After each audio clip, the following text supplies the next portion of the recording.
of conflict. Sounds a bit ridiculous, doesn't it? How on earth can I justify that? So just to start with a little bit of background about myself, my field is negotiation.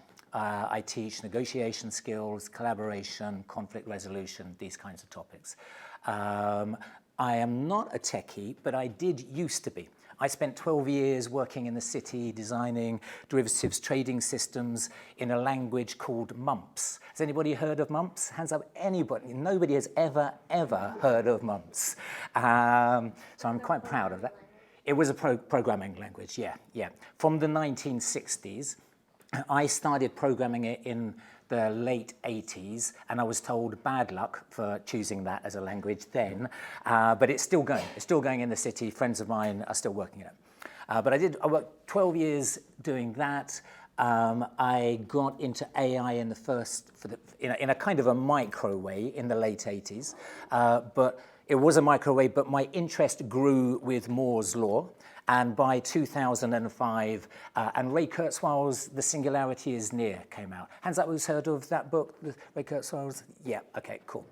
So quite an amazing book. I felt at the time, it blew my mind. If you haven't read it, so it came out in 2005 and it predicted everything that has happened to date with dates and has been pretty much spot on, and it's predicted a whole load more. And I read it twice, kind of checking for plausibility, and it was exceedingly plausible. And I thought, blimey, watch this space kind of thing. So I've been fairly obsessed with AI since then. But since 2005, I've been teaching negotiation skills, working with organizations like Goldman Sachs, the British Army. I'm a visiting lecturer at Imperial College. I've written a couple of books on the topic, published by the Financial Times and Pearson. And so, if my field is negotiation, my obsession is AI, and I write books, you might imagine that I've written a book on negotiation and AI, and I have. You'd be right. And so basically, I've been kind of watching the space of AI and negotiation for a long time, and for a long time, nothing really was happening. And then there was a little bit, but not that impressive, then a little bit more. And then last year, I looked at it, and again, just amazing stuff going on, really amazing stuff. And I just thought this is a really big story, a very positive story that is not being told out there. And I felt I needed to get it out in the world. And I'm starting here. Well, no, maybe not quite. But I felt, so I wrote the book, The End of Conflict, How AI Will End War and Help Us Get On Better, available in a bookstore near you, he says. So the end of conflict sounds a bit ridiculous, doesn't it? Sounds a bit ridiculous. How on earth can I justify that as a title? It sounds like the lion lies down with the lamb kind of time, kind of biblical times kind of thing or whatever. But actually, it is more plausible than we imagine.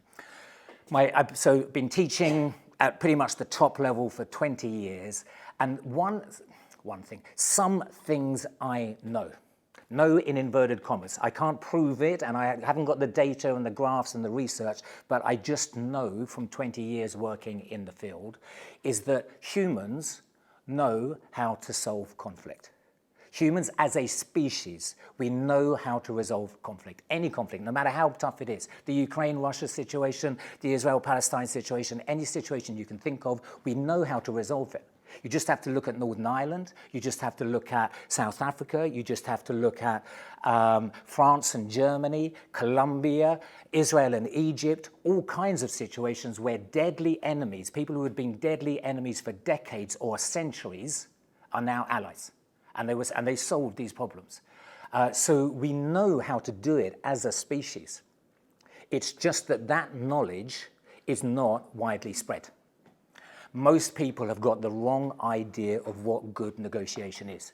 If you ever go down the pub and you tell your friends that you've got a negotiation going on, they will give you lots of advice. Do not listen to them.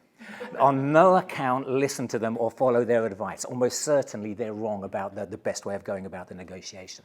The orthodoxy, if you like, the common sense view of negotiation is wrong. There are better ways. And so and hence the tragedies of the wars that are going on, and hence divorces, and hence failed businesses, and hence arguments with your noisy neighbor, and that kind of stuff, because we don't know how to have these conversations, even though best practice exists. But the good news is that AI can model best practice and then make that best practice more widely available. This is what it does. This is one of the things it does. This is one of the superpowers of AI, is that it can model human best practice and then make that more widely available. And so it can do that with conflict resolution. And it can bring about an end to wars. It has already brought about I can think of at least one war that it has brought an end to. It can heal our democracies. It can resolve legal disputes, or it can make the law freely available to everybody. So we're talking. I am predicting, at least crossing my fingers for anyway, a whole cultural transformation of how our societies operate, to a much more collaborative approach to interacting. Now, you might think that's dreaming, except for we've already had a massive transformation.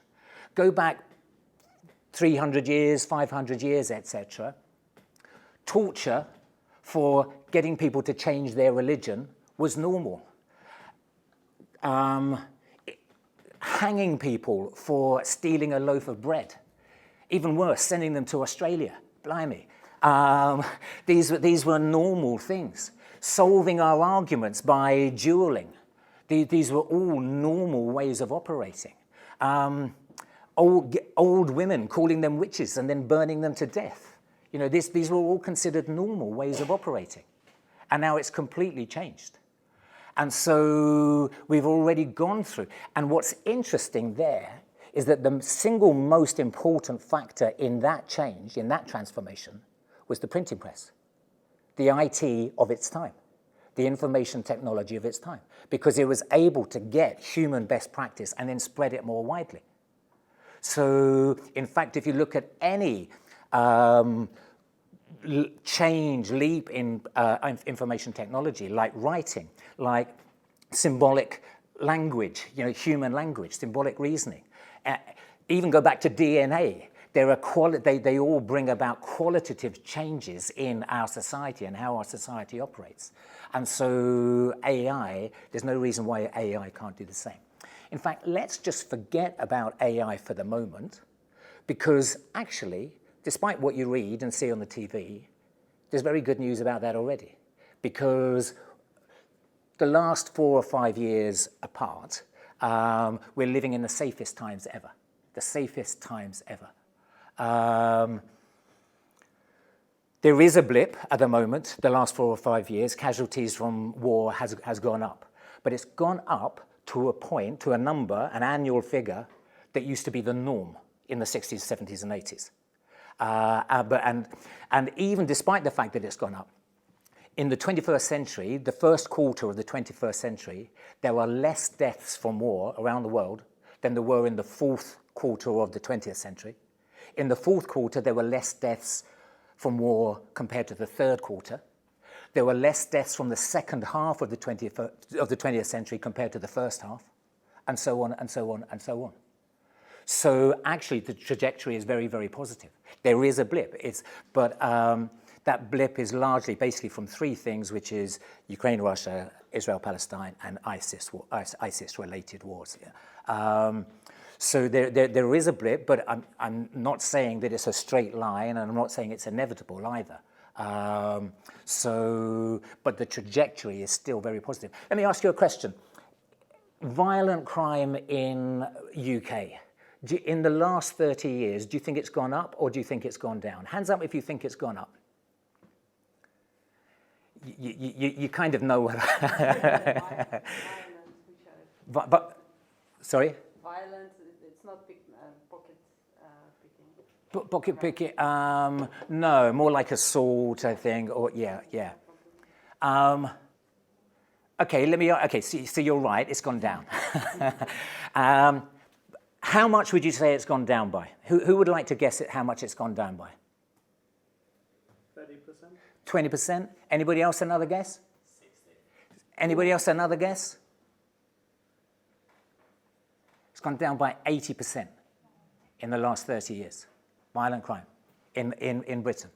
Despite the fact that what we read, and because we read it, we go, oh my God, I better not go out on the street. Because, and because we have that, we see violence everywhere. Because we're so petrified, we see violence everywhere because that's what's in our head. So it's magnified. So in 2016, there were 40 million commercial passenger flights around the world, of which all of 39,999,990 landed perfectly okay. 10 did not. All 10 that did not were reported on around the world. None of the 39,999,990 safe landings were reported on. So it's just the perception that we have because of the reporting. So tremendously positive trajectory anyway. Bring in AI. So we're saying culture change. How does culture change happen? How do we get how do we go from solving our arguments by dueling to having a nice chat over a cup of coffee kind of thing? How does society change? I'll tell you how it changes. Society changes one person at a time, virally.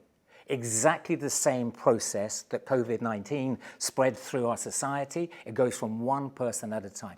Beliefs, behaviors spread from people to other people. And when it meets a hub, somebody who's very well connected, suddenly it'll spread a lot quicker and a lot further. Well, what's really interesting is that research has shown that AI can be the exemplar, it can be that hub. And humans will learn behavior from AI. I'm sure you've all had that situation where you're queuing up in the supermarket and at the till, and the person at the till is having a nice friendly chat with the person in front of you. And because they have a nice friendly chat, then the person at the till then is in a nice mood to you, kind of thing. And then you go off in a nice mood to the next person. That's how these beliefs and behaviors spread. And there's this whole Darwinian competitive environment of different behaviors, different beliefs operating in this. But then as certain behaviors kind of start to win out on that, our environment is more collaborative, which means we will be more collaborative because we'll be picking up on it. And so it becomes kind of more of a self-fulfilling thing. So this is the mechanics, basically. And AI can be that exemplar. It can be that hub that operating from best practice, operating in the background. Because AI is going to be embedded in everything that we do. And it's going to be quietly operating from best practice. And we'll just pick up on that. So it's going to be setting a more collaborative kind of background. You probably weren't wanting to hear about that. You were probably wanting to hear about wars and things like that ending and that kind of stuff. And I can do that as well. So there is this kind of background, kind of cultural thing that I think is possibly already beginning and starting to take place. But there is, in the world of war, there is a whole new field of tech called peace tech. Has anybody heard of peace tech? Hands up if you've heard of peace tech. No? Okay.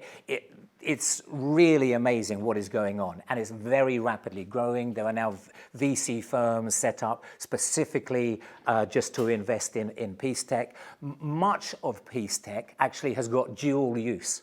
So you can use it in preventing wars or whatever, but you can also use it in a commercial context. And so this is often where the investment opportunity is.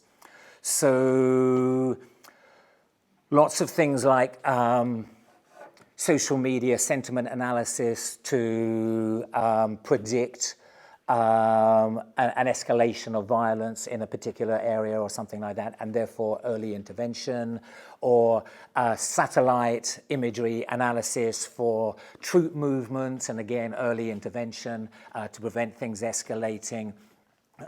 Building digital twins of societies and communities to see how might they respond to a particular policy or a particular intervention or something, and getting the sense of how they will respond.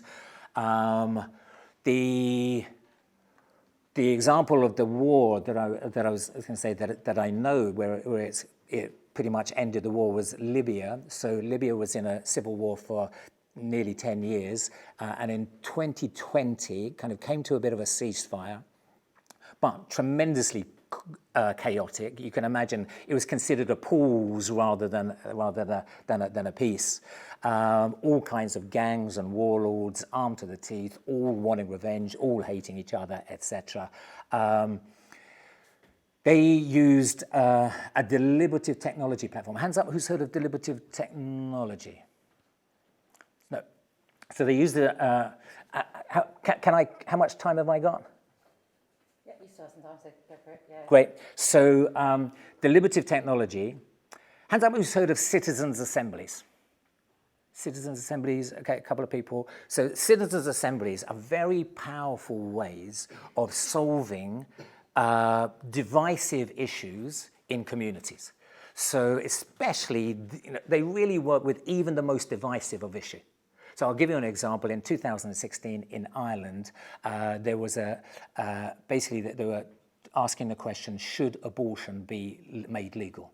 Now you can imagine in Ireland, this is a very divisive topic. In fact, it was part of the constitution that it should not, it wasn't just a normal law, it was part of the constitution that it should be illegal. So explosive, politicians won't touch it.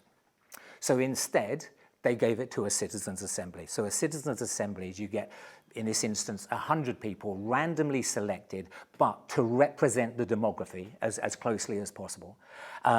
Take them on a process where they have expert input, facilitated conversations, they're given homework in between sessions, and then at the end of it, over a several-month period, they had a vote. Should it be allowed or not? 2/3 voted that it should be allowed. 1/6 abstained and 1/6 voted against. What was really amazing, what's really super impressive about this, is that even the 6th that voted against it supported it. Because they said, we really like this as a process. We really respect this process. Deliberative technology is, again, relatively new. It's been around about 10 years or so, a little bit more. But it's about to ignite. It's about to ignite. It's a proven technology, and in Britain, all kinds of councils are starting to introduce it. All kinds of, and around the world, everybody's beginning to introduce it. There are national governments that are introducing it. It works extremely well, even in such divisive topics. I believe, Trump seems to be conducting his private coup, and I'm not really exaggerating there. I'm not too worried. Well, I am, but, well, I'm not. It depends. Mondays, Wednesdays, and Fridays, I'm optimistic. Tuesdays, Thursdays, and Saturdays, I'm depressed.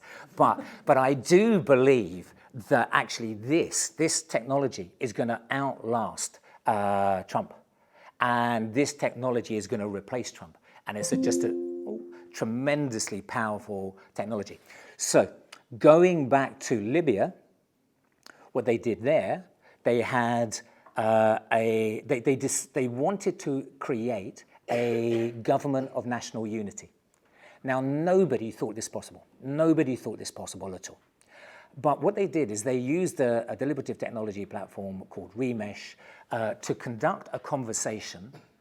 So the thing with the AI versions is that they can do it at scale, tens of thousands. Some conversations, tens of thousands of people involved in the conversation. They can do it quickly, and they can do it cheaply. And they can turn around the analysis within minutes or hours kind of thing. So this particular conversation, there were 1,000 people randomly selected from across the country, but with limitations given the technological limitations of Libya at the time, but largely representing the demography as well as possible.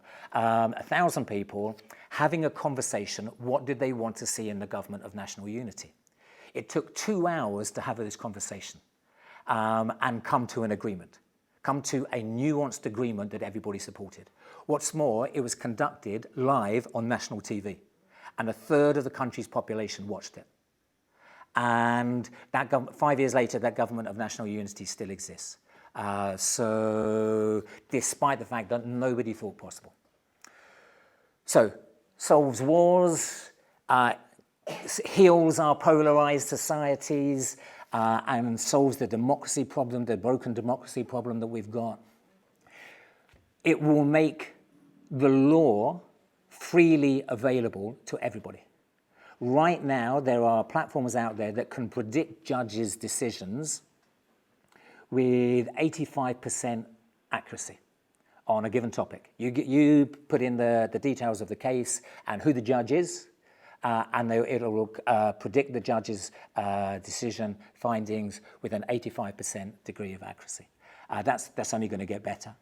But if we have a platform where it's going to tell us what the judge is going to find, there's no point in going to court anymore, because we'll just ask the platform and it'll tell us. So right now, let's say you think I owe you £1 million and I don't think I owe you anything. I do not owe you anything. And let's say your lawyer says, listen, pay me £100,000 and I'm definitely 100% sure that we'll get you £1 million. But my lawyer says to me, hey, listen, pay me £100,000 and I'll get you off. You won't have to pay anything, I'm sure. And so we both go to court because we're both convinced that we're going to win, that we're right and we're going to win. And the lawyers do very, very nicely, thank you very much. But if the platform is free and freely available and gives you 85% accuracy, and let's say it says I owe you 500,000, I don't, but let's say it says 500,000, then we're not going to go to court, because almost certainly it's going to cost much more, and it just isn't, the cost-benefit analysis just isn't going to be worth our while, because almost certainly it's going to, the judge is going to find within a range around that 500,000 that isn't worth justifying the 100,000 legal fees on either side. So legal disputes, no more legal disputes, all because of AI. So what I'm going to do, the last thing that I'm going to do is what else might contribute to moving the culture forward, progressing the culture in terms of this transformation, in terms of collaboration. Well, good old ChatGPT or your LLM of choice. They can already give you good advice on negotiation. I've got a chatbot which I've uploaded my negotiation material, and I would like to demo it. Who has got a negotiation that they're involved in right now? Their noisy neighbor or their boyfriend or girlfriend who never takes the rubbish out, or the salary, pay rise that they deserve, or any situation. Who's got a situation that we can chuck into this and see what, we'll solve it for you. We will solve it for you. And I won't even charge. So, Any volunteers? Everyone's really happy, huh? yeah. They've already moved into the future where there is no disputes anymore. I can give one. It's a historical one, but Okay. just to see what Yeah, it says. yeah. Tell me. If anyone wants to take it off me, I'm happy to do that. But so my housemate wanted to move a friend in. Okay. I didn't really want to do this because Yeah. it's changing the dynamic and everything. And kind of like curious, like what were the kind of Advice. Yeah. Okay, let me just type that in. My housemate wants to move their friend in, is it? We had a spare bedroom. It's quite a luxury. Okay, yeah, into It's a our very small flat bedroom, though. with a spare bedroom, with a very small spare bedroom, but I'm not so keen because I think it will change the dynamic. Any other contextual details that you think might be relevant, that it might be Yeah, I mean, useful? there was a conversation around rent and how much that would be, etc. Okay. Yeah, so yeah.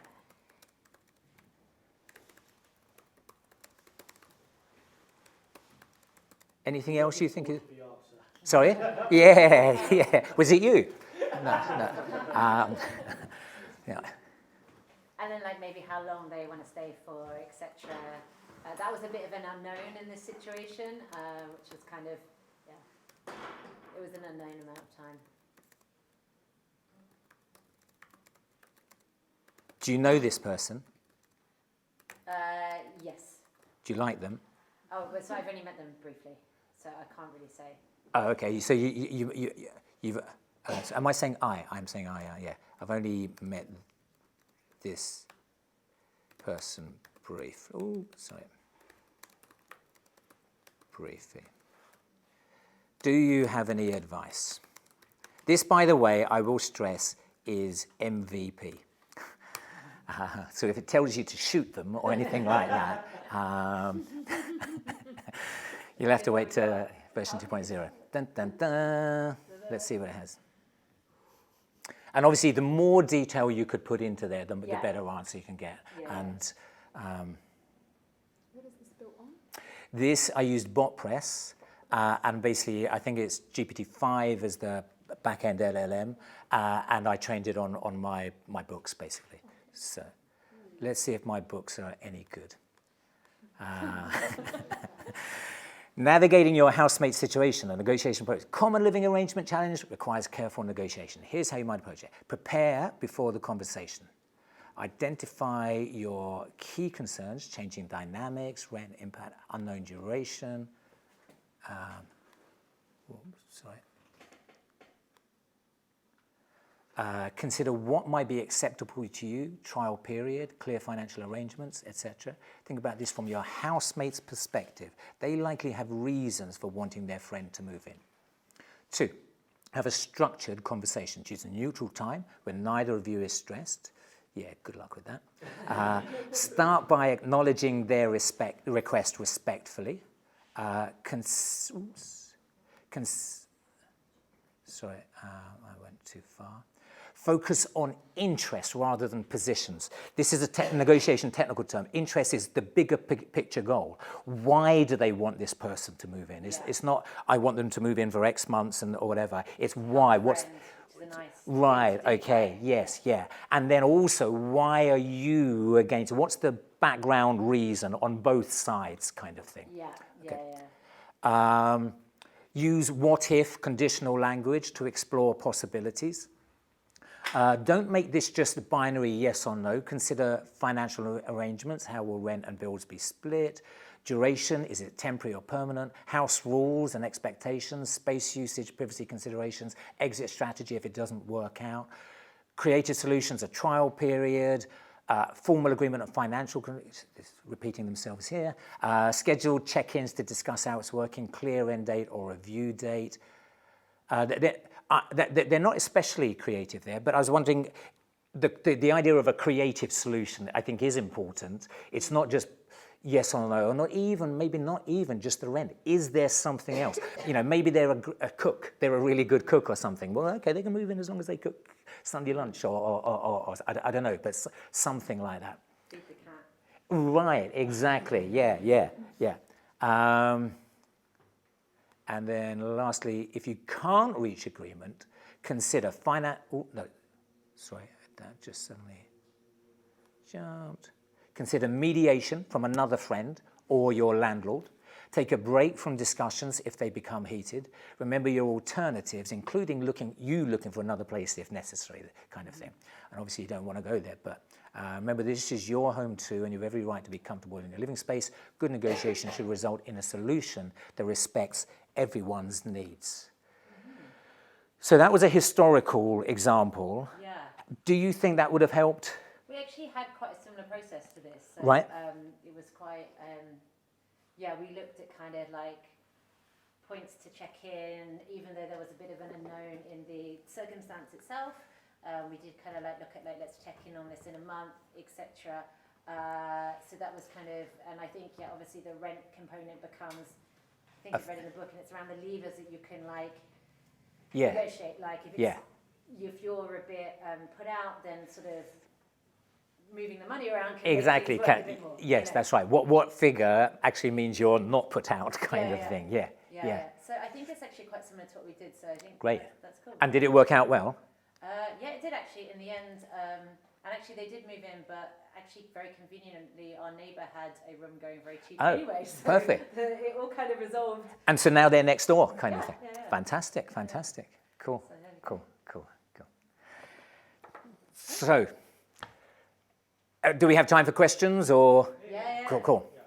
Any questions about world peace? Yes. Yeah, I have two questions. Yeah. The first one is, in using AI, are you assuming that there are no bad faith actors? Because if it's supposed to produce solutions like the example of Libya, you're assuming there aren't external parties that have a vested interest in keeping the conflict going. Yeah. And then secondly, in order to make this have a widespread use, that would mean more data centres, and the environmental impact of that would exacerbate existing conflicts. Yes. And we're seeing that in places that already have a load of conflict. Yes. So I guess my two questions is, how do you account for those? For those two things, yeah. Okay, so the first one, bad actors, and that's a concern. Again, that whole thing of the AI is a tool. It can be used for bad. It can be used for good. And I'm highlighting how it can be used for good. People can then be extra sneaky and pretend that it's being used for good when actually it's being used for bad. So that needs to be considered in the bigger process within which this sits, to make sure that doesn't happen, to the extent that we can make sure that doesn't happen. Nothing is perfect, and we're never going to be 100% certain about any of these things. I believe, though, it will improve things.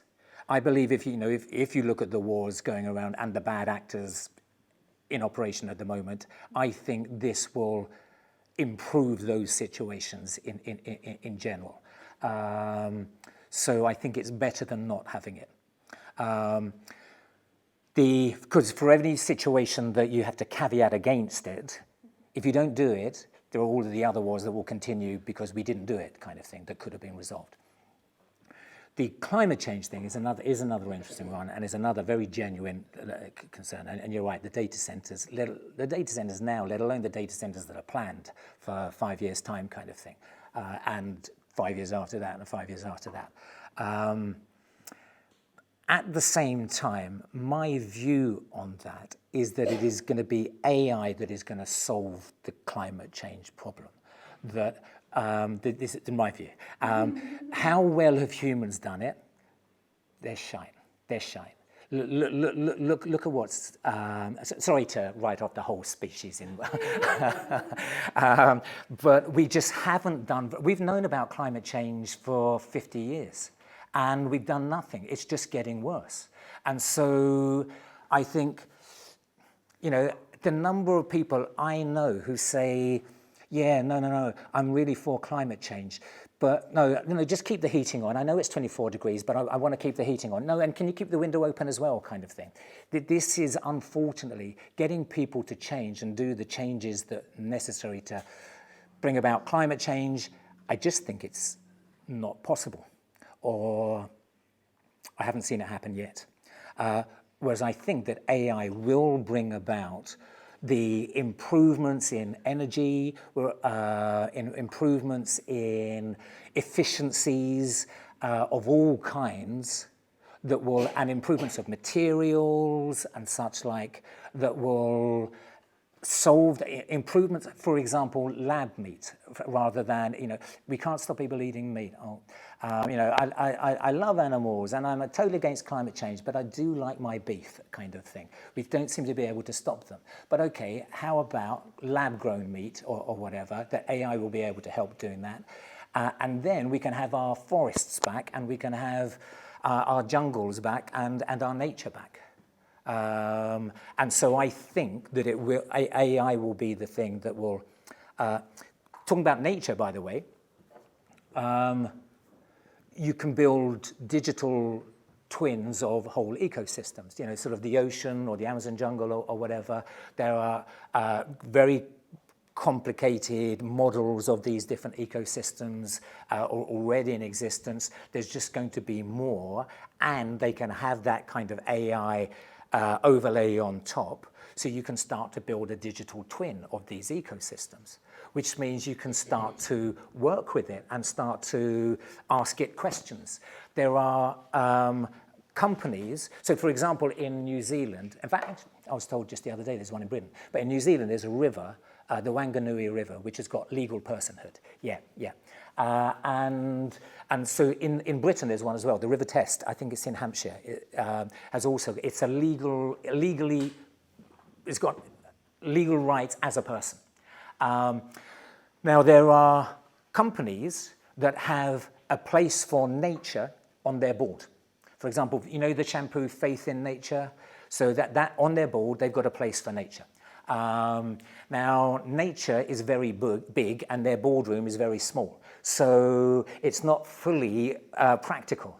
But if you've got these ecosystems and these digital twins modeling them, you can now genuinely have a representation, if you like, of nature in the board, on the board of a company.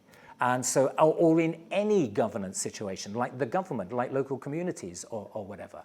So we're starting to be able to hear, what does the forest think? If we build a road through it, what's it think? And maybe the forest will say, well, actually, I don't want you to build it there, but actually, if you build it over here, it won't be too much of a problem, kind of thing.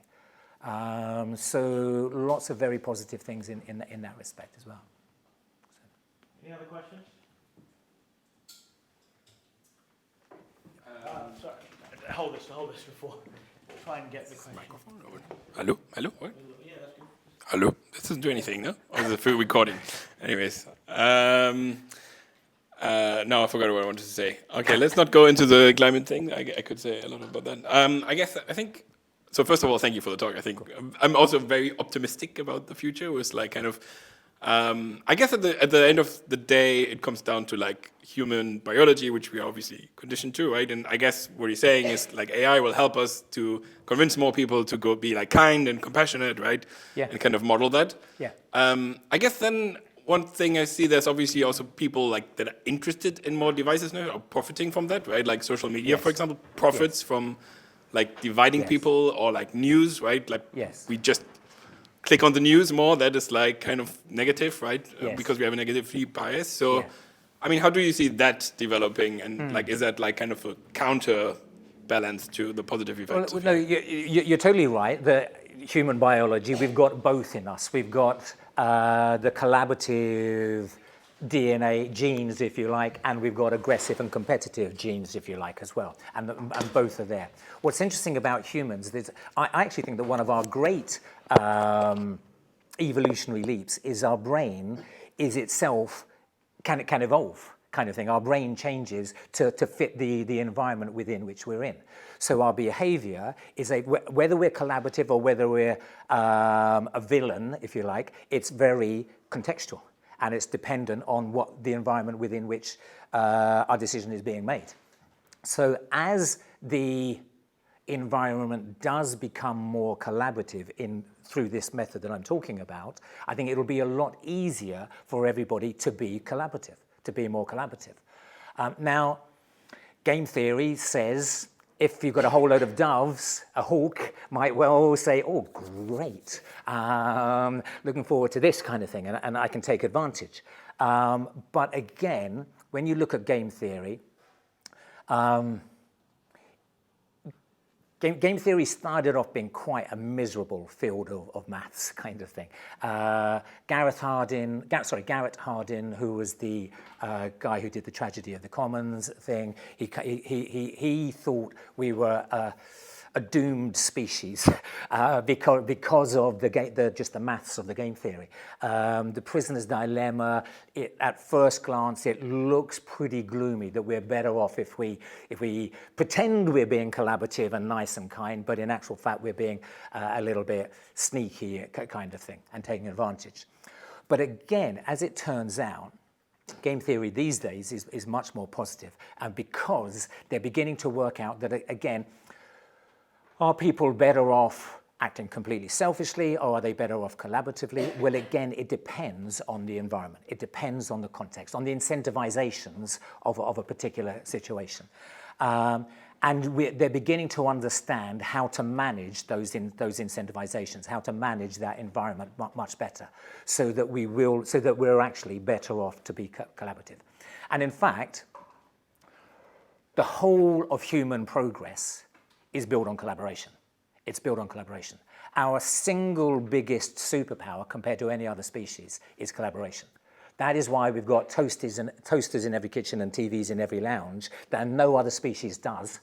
And that is why we hold doors open for other members of our species. And again, no other species does. Ethologists think that humans are the most collaborative, the most pro-social species in the world. It's collaboration which has built all of this. I could not have built this by myself. I would never, and I don't think anybody I know could have done that. It requires collaboration. That's where everything that we rely on is built through collaboration. So. Yeah. So in the first part of your talk, you said that AI can be like the example for us, like running in the background, making us better negotiators, more compassionate in our day-to-day lives. But I've got to be honest, ever since I started using AI every day, I've definitely become an angrier person. Right? What? I thought you were going to say you've become more evil, and I was going to say, watch this person. Yeah. Well, someone who has got far less patience, like someone who gets more irate more easily, like from using AI every day, so I'm like disagreeing, right? Like, do you know, like if AI in the background, can lead to good, then how come? So okay. My experience it's not. Yeah. Great question. So first, let me ask you, why do you think that is? How do you think AI is making you more angry? Because it doesn't do what I want it to do. You should go on a prompting course. Okay, but that said, so I agree. I get angry, and it's say I've asked you 3 times to do this, and you haven't done it. No, and then the way it responds, it's right. so like polite and like dismissive of my angst, and it still gives you rubbish in response. Yeah. You can always change your system prompt and put your own kind of system prompt. Please stop being so nice, kind of thing. But also, see, I suspect you were like that before using AI. Yeah, just that it happens to be the current prompt for it. Yeah, exactly. But then moving it broader than just yourself. Maybe you're a lost cause. I don't know. But moving it out to the more general case, I think AI is going to be invisible. Most of AI is going to be invisible. And in this instance, it's not invisible. You're going to be asking it to do things, and it doesn't do it for you. Whereas, as we move forward, more and more, it's just going to be invisible, and it's just going to do it. And tech is full of things not doing things the way I want it to do. The number of times that I throw my computer, at the wall, kind of thing, because it's just so annoying. But I think AI and the invention of LLMs has been, obviously AI is not just LLMs, but I think the LLM is a big change in this, because it is quite human in its interaction, and it means you don't have to code. You can just ask it a question and it'll do it. And so I think that's going to be a much smoother interface. But even that interface, most people aren't going to notice. It's just going to be in the background, I think. So, but good luck with your with your anger issues. We'd like to thank Thank you. for Cool. this really, really impressive talk. Cool. Thank you.